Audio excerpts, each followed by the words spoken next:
Hey, my friend, I have a really good video for you today. I really encourage you to watch this till the end. It's going to be crazy.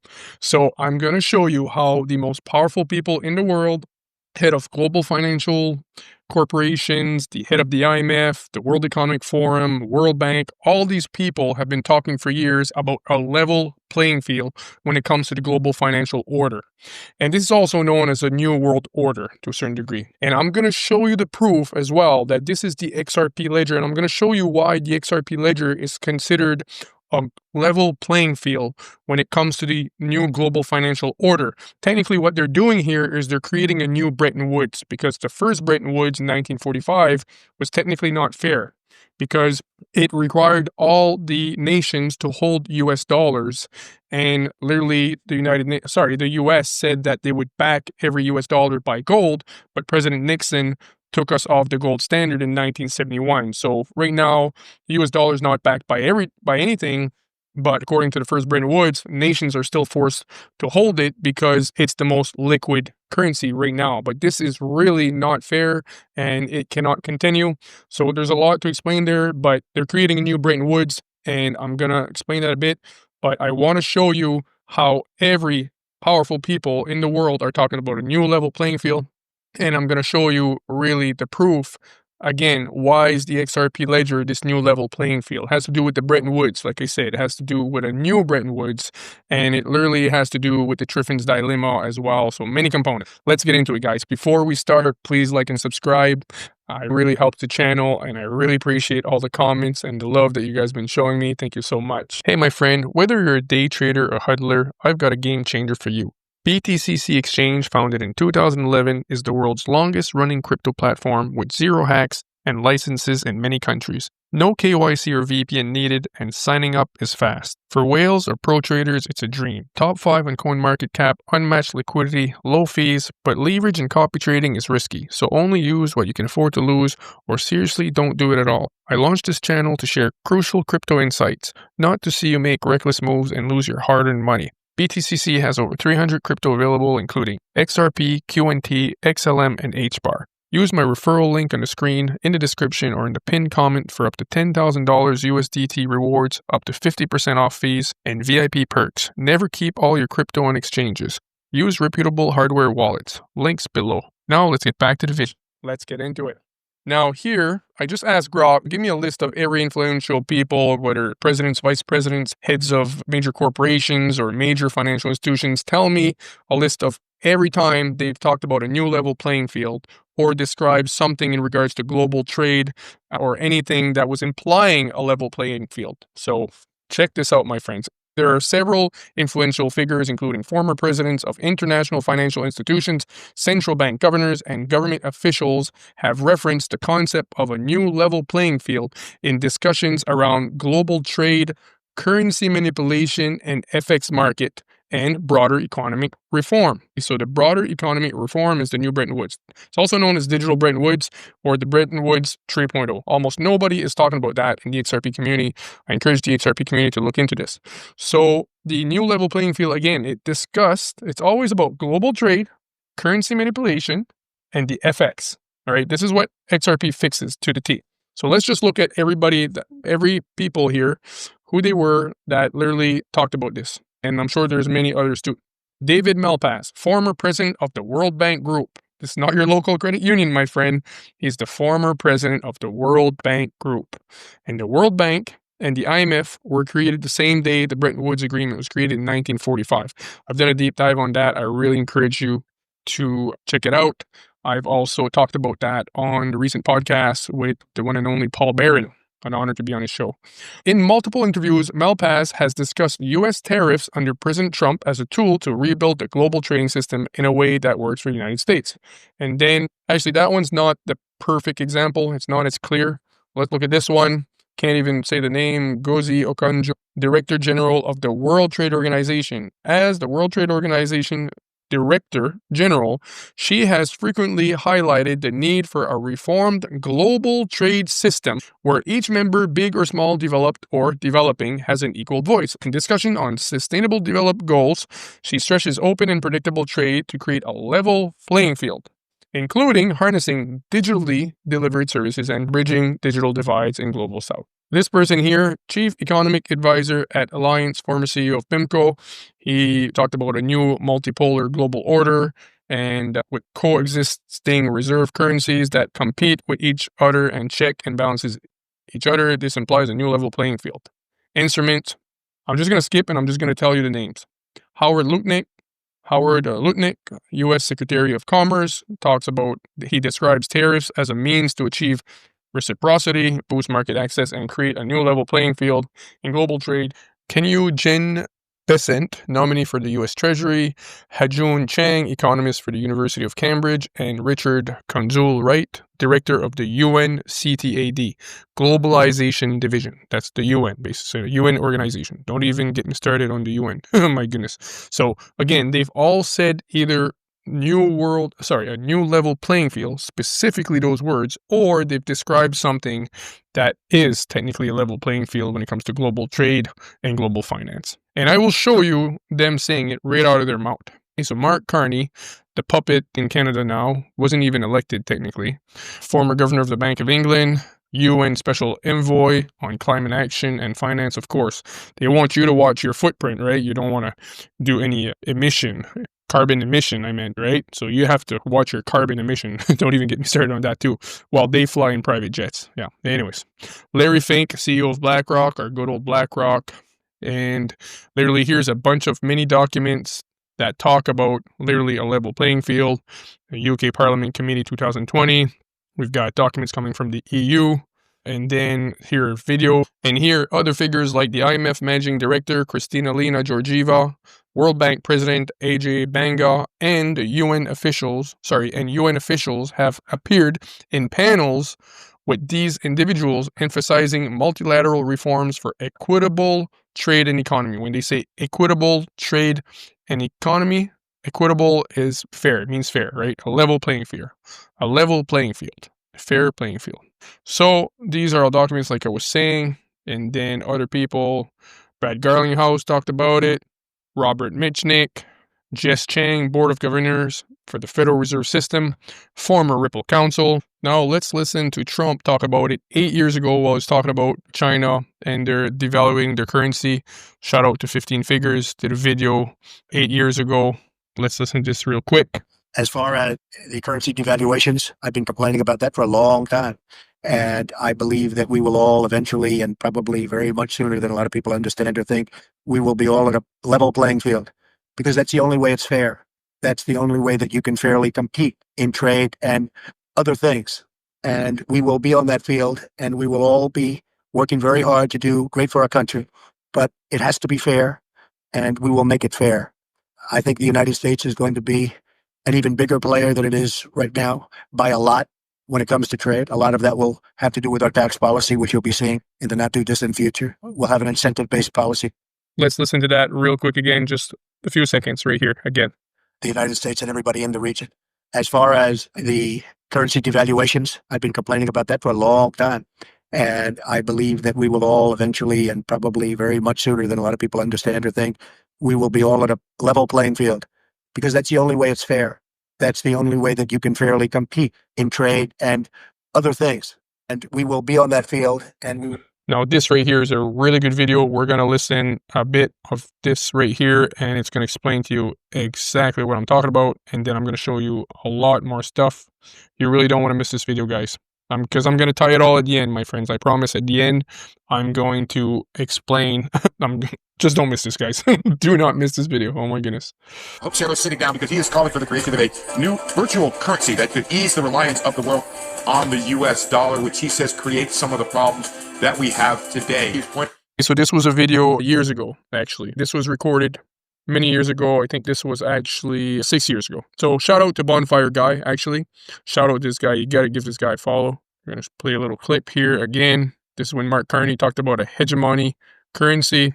Hope Sarah's sitting down because he is calling for the creation of a new virtual currency that could ease the reliance of the world on the US dollar, which he says creates some of the problems that we have today. He's pointing out that, for example, half of all international trade is priced in dollars, but The U.S. It's 5 times greater than the U.S. contribution to world output, along with 2/3 of world securities priced in dollars. And he says the problem there is that U.S. interest rate policy, U.S. exchange rate policy becomes exported to other parts of the world. And he says that is not the optimal way to run things. A lot of people don't really understand what a global reserve currency is or why it's important. One aspect of it is that it makes sense to choose a standard currency for the settlement of international trade, and the US dollar has served in that role since the end of World War II.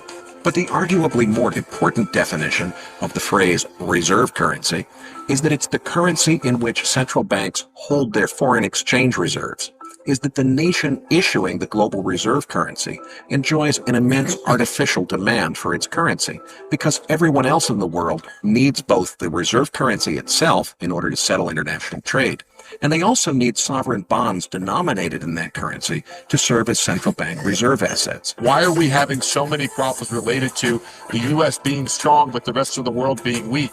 And he says that's because so much of the world is priced in dollars, so the theory of flexible exchange rates resolving these imbalances is not working. Way back in the 1950s, economist Robert Triffin explained why global reserve currencies never last forever. See the Wikipedia entry for Triffin Dilemma if you want the gory details. The gist of it is that the country issuing the reserve currency will have the opportunity to borrow and spend recklessly without suffering the immediate consequences that other non-reserve issuer nations would suffer if they tried to do the same thing.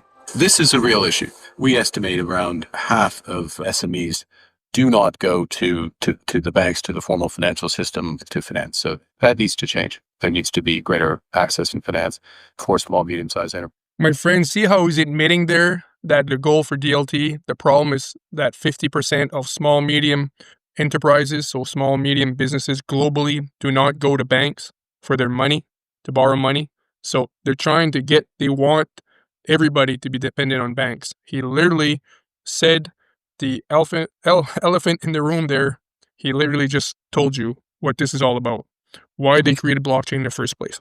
Prizes him because we also do think that the nature of commerce, it will increase cross-border trade will increasingly have a SME component, which goes in part to your second point. And so the question is how. It's not about helping the poor, my friends. XRP was created so it's very cheap to do cross-border payments. So that way now they can literally bring in the poor countries. Everybody can be brought into the banking system. What can be done and what is the potential role of new financial technologies in helping to bridge this gap and actually provide more competition for those who do go to the formal banking system? And so this is within this set of issues we're looking at the bank. This is, if not the top, one of the top 3 priorities. We think that there are things that we can do with our core infrastructure, our payment system, and the access to other central bank facilities that can materially change the access to finance of it, not by us, not directly through us, but creating the framework for new SME providers to be very active here. Now, I'm not fully laying out exactly what we're contemplating doing because we want to make sure we have everything lined up. As a small commercial, I would say watch this space over the course of 2019 for something substantial on that. The process takes decades to play out. But eventually, the reserve currency issuing nation becomes so indebted that other countries no longer trust the creditworthiness of the reserve currency. At that point, the rest of the world abandons the incumbent global reserve currency and chooses a new one. And to be sure, pressure has been building in international circles to reduce dependency on the US dollar as the kingpin of the international monetary system, making US companies competitive. We need to create a level playing field for US companies to be able to compete in the world, and they just haven't had that opportunity. We've got European engine, we've got the Chinese engine, we've got the US engine of this economy, multipolar world. You need a multipolar currency. The question is, how do you get there? And I laid out some ideas of how you would get there. Can the American economy be resurrected? According to Dr. Paul Craig Roberts, Trump needs to work with the corporations to alter the way they are taxed and to recreate the conditions necessary to restore manufacturing in the U.S. Now, shout out to Black Swan Capitalist, Person. Let's listen to what Judy Sheldon says here, talking about, let's read it here. Trump's former economic advisor, Judy Sheldon, highlights the importance of a level playing field through gold-backed stablecoins. Now, if you watch my video, I've told you 2 things. The XRP is technically the new special drawing rights, the electronic special drawing rights of the IMF, and it is also a global stablecoin, a global-backed stablecoin. So she's talking about a level playing field through gold-backed stablecoins supporting gold convertible treasury bonds. So gold convertible treasury bonds. This aligns with what XRP was designed for. Interesting timing, as this comes a day before the RLUSD. So this was last year, almost, this was posted. And back to that level monetary playing field that my real goal is international monetary reform. And back to that level monetary playing field that we had under Bretton Woods and under classical international gold standard, because that was a good thing. That is what supported the logic. International trade. Why you can't have free trade if people are manipulating currencies. And so I'm not suggesting we go back to a classical or Bretton Woods or anything that existed in the past. I'm saying let's go back to the future. Let's use some of the virtues of having money that serves as a dependable store of value, but in a new way. Maybe we issue stable coins, not we, but maybe people in the private sector issue stable coins that are backed by gold convertible treasury bonds. But let's establish a beachhead and say the goal is to have a dependable dollar, and maybe start even questioning this deliberate debasement by the Federal Reserve. Let's ask Congress if they approve of doing that. So imagine, my friends, what she's saying there. Let's use a private company and to issue a stable coin. I've been talking to you guys about a global stable coin, right? Now let's look at this one here. Shout out to Huddle. China's chief negotiator says, I don't know if I butchered that guy, sorry. He says level playing field at the trade deal signing. So they're signing a deal between the US and China, and they're talking about a level playing field. Isn't that interesting? Just one sec, guys. Hear this out. China welcomes investors from around the world to China, including those from the United States, and will expand imports of fine quality products and services from other countries. China will continue to enhance the legal environment, step up the protection of property rights and intellectual property, apply a management system of pre-established national treatment plus the negative list, and create a level playing field. All right, so let's listen to this guy. Shout out to Versan, sorry, butchered that. Black Swan Capitalists. Oh my goodness, if you're not following them, follow those guys. They're amazing. Would love to talk to them. Oh my goodness, I would love to come on the show and discuss some things with them. Hopefully one day. All right, let's listen to this guy right here. Level playing field, of course. U.S. isn't going to run deficits, run up debt to supply the dollars to the world. Who will? No one else will. Now, this is very important, guys. Listen to what he says here. Because again, this is about the Bretton Woods Agreement, and I'll explain that in a second. Listen right here. If the U.S. isn't going to run deficits, run up debt to supply the dollars to the world, who will? No one else will. The Chinese won't, and no one else can, and that is correct. And the answer is then you're going to have to settle deficits in something else that is nobody else's debt, nobody else's liability, and that is gold. And I think that's where this is going, which is, and I think it's part of the reason why the U.S. is actually buying gold, is to try to turbocharge this change to this system. When you hear President Trump say we want to go back to tariffs and cut income taxes, when you hear Marco Rubio in his confirmation hearing say within 10 years we are going to be dependent on China for everything if we do not take aggressive actions to change and start to change this currency system and if the U.S. isn't going to run deficits, but debt. I agree 100%. So Black Swan here, Versan says they keep describing a monetary level playing field without saying XRP. The tech is in place, the framework is being set, and gold will be critical to making it happen. So that's why we see XRP being backed, because they're talking about global stable coins that are used as a medium of exchange. They refer to XLM and XRP every time they're talking about a stable coin. And these global stable coins are used as a medium of exchange, and they're backed. And so I did a crazy deep dive on that for you guys that have seen my deep dive on this document I found talking about this private company that would issue a global stablecoin, and it would be backed by numerous different assets and so on. So again, this is likely gold, possibly CBDCs, backing XRP and so on and so forth. But let's continue here. So now I'm going to explain to you why why XRP is a level playing field. And it has to do with Bretton Woods 1, Bretton Woods 2, and Bretton Woods 3. We're heading into Bretton Woods 3, also known as the Digital Bretton Woods. Ripples Ripple's XRP Ledger represents a true level playing field in global finance because it eliminates the inherent biases and dependencies backed into traditional systems like the USD-dominated Bretton Woods framework. Unlike the current setup, where every nation must hold and transact in US dollars, earning the US an exorbitant privilege through seigneurage. Oh my, I can't even say it. Seigneurage, because I'm a Frenchie. I'm sorry. I don't even speak English normally. I always speak French. I only do my videos in English. So that's my excuse. I do apologize. The US, forces everybody to hold and transact in US dollars, earning the US an exorbitant privilege through seigneurage, whatever, came close, while forcing others to bear the FX risk. So it forces all the other nations to bear the foreign exchange risk because they're forced to hold US dollars to do their global trade. So if the US dollar strengthens against their dollar, they lose big time. It's insane. The world can't work like that. And this is how it was originally set up in Bretton Woods 1. But at the time of the Bretton Woods Agreement, 1945, the US had promised to back their currency with gold. So it wouldn't lose its value. But in 1971, President Nixon removed the US from the global standard, and then the US dollar was no longer backed by anything. And they ended up using a floating exchange rates. And it's just a big mess.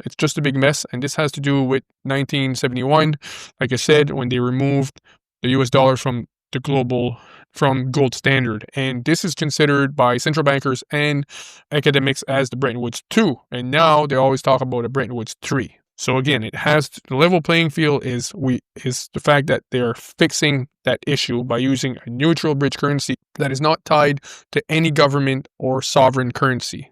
It's not tied to any national currency. So everybody can do what they want. They can hold their own currencies. They can hold any currency. But they're not forced to hold the US dollar. They can just hold their own currencies, like I said. And when they need to settle transactions, they just use XRP. They send their payments, they send the money, it goes through XRP, it comes out the other end, whatever currency that their trading partner wants. And it's done. Everybody gets the currency they want. Again, they're always using XRP as a bridge. So everybody can do whatever they want, rather than be forced to hold a certain currency. So it's forcing other nations to bear FX risk, delays, and sanctions. Okay, because remember, SWIFT could sanction people, sanction nations. Okay, so XRP is a neutral, pre-mined digital asset not controlled by any single government or bank. This means no country is privileged. Anyone, from a small African exporter to a major European corporation, can use XRP as a bridge currency for instant cross-border settlement without needing to stockpile foreign reserves or route through USD-centric networks like SWIFT. Transactions settle in just 3 to 5 seconds at a fraction of a penny, unlocking trillions in trapped capital from pre-funded accounts and making high-speed, low-cost trade accessible to all, regardless of economic size or geopolitical alliances. At its core, the XRP Ledger and XRP achieves fairness through decentralization and interoperability. Governed by over 150 independent validators worldwide, from universities and exchanges to NGOs, there is no central authority that can freeze assets or impose rules favoring one nation. As seen with US sanctions that have crippled economies like Russia's or Iran's, the built-in decentralized exchange allows direct trading of any currency pair. Kenyan shillings to Thai baht. So again, any currency to any currency. That's why I keep telling people, listen, Solana is not replacing XRP. Ethereum and Lena are not replacing XRP.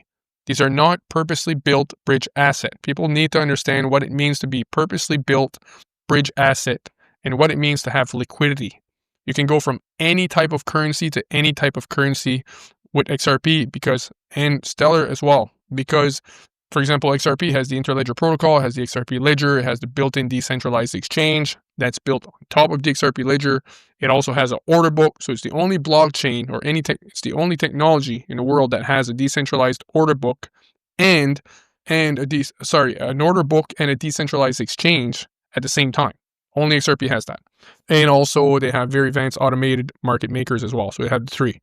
And again, so you need the liquidity. Unfortunately, I don't have time to explain everything about what it means to have liquidity, but you need to be able to go from any currency to any other currency. You need to press a button. When you press a button, it automatically sends your currency, and the recipient on the other end receives whatever currency they want.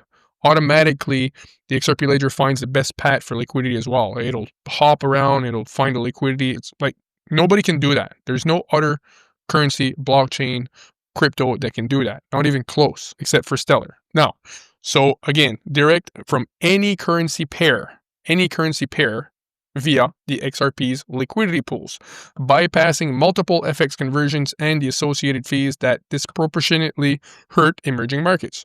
RippleNet, the enterprise layer, connects this to existing systems like CBDCs and stablecoins, enabling a plug-and-play Internet of Value, where smaller nations aren't sidelines. For instance, a Filipino remittance worker can receive funds from Japan in seconds without intermediaries skimming profits, proving that the XRP Ledger democratizes, same speed, same cost, no favorism. Ultimately, XRP flips the script on unequal global finance by prioritizing math over politics. It doesn't replace national currencies, but removes the forced dependency on one dominant player's money. So nobody is forced to depend on the US dollar, fostering genuine reciprocity. Developing countries gain sovereignty over their trade flows while everyone benefits from reduced friction, potentially saving the world $120 billion annually in payments costs. This isn't just technology, it's a redesign for equity where participation is optional, barriers are minimal, and success depends on utility, not allegiance. So my friends, I just wanted to show you briefly how the most powerful people in the world, head of these global financial institutions, central bankers, think tanks, and so on, are all talking about a new level playing field, and also a new global order, new world order as well, technically can fall in the same bucket sometimes. So this new level playing field, it has to do with literally, like I said, it's XRP is going to replace the big mess of all the countries having to rely on the US dollar for all their global trade. So it causes a big mess. I didn't want to make the video too long. I'm trying to make videos not as long now, if I can, because I know most people don't watch all the videos, and I'm able to put out more videos for you that way as well. So guys, thank you so much for watching. I'm going to pump out some videos like crazy. I think I'm going to be able to now. So just had a lot on my plate lately. Thank you so much for watching, guys. I really appreciate the love in the comments and all this support that you guys been showing me. Thank you. Please like and subscribe. It really helps the channel. Please leave a comment and please share it with the world. Thank you so much, guys. I love you. God bless you all so much. Have a great day. Good night, or great evening, or good morning, wherever the heck you are. All right. God bless, guys. See you.